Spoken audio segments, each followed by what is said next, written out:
this year is claiming people left and right. The injuries are just continuing to pile up. It seems like pretty much every day, if you look at any sort of news or any sort of updates, it's hurt here, hurt here, hurt here. And this one for Anthony Bourdon is a pretty big one.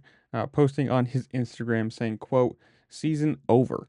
There are days when everything goes according to plan and others when everything changes in a split second.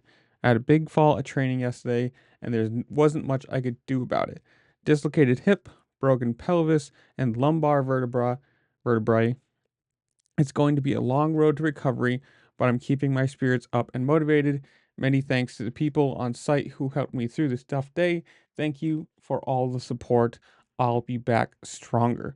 Now, that sucks. I mean, that's if you actually go to his Instagram, there's a video of them, I'm assuming, relocating his hip, and it does not look good. I mean, obviously, dislocated hip and broken pelvis, and, it's just got to be in intense pain. I mean, if you have to pop a hip back into a broken pelvis, just never a good thing. And it sucks. I mean, this year is literally just decimating people.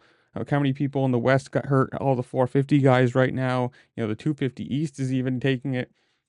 It's just, it is not a good year. And, hopefully, knock on wood, he can come back from this and, be as strong as fast as normal. And also, knock on wood, that more people stop or don't get hurt. More people stop getting hurt. I don't know how you want to word it, but it's just crazy to think that how many people have been hurt. And it's not even just little injuries. I mean, ACLs, the broken leg from Tomac, you've got shoulder fractures, and just a lot of damage that required surgery, and seasons ended from it. So, like I said, hopefully everyone can heal up well and come back next year, or we stop seeing these injuries and the rest of the year can be relatively safe. But I don't know. Comment down below. Tell me what you think. Who's going to win the 250 East Championship, 450 Championship? Now that's basically wide open.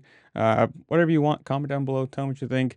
While you're down there, make sure to like, share, subscribe, do all the fun things this platform allows you to do, because it really just helped me out. I appreciate it. And with that, I'll see you later. Peace.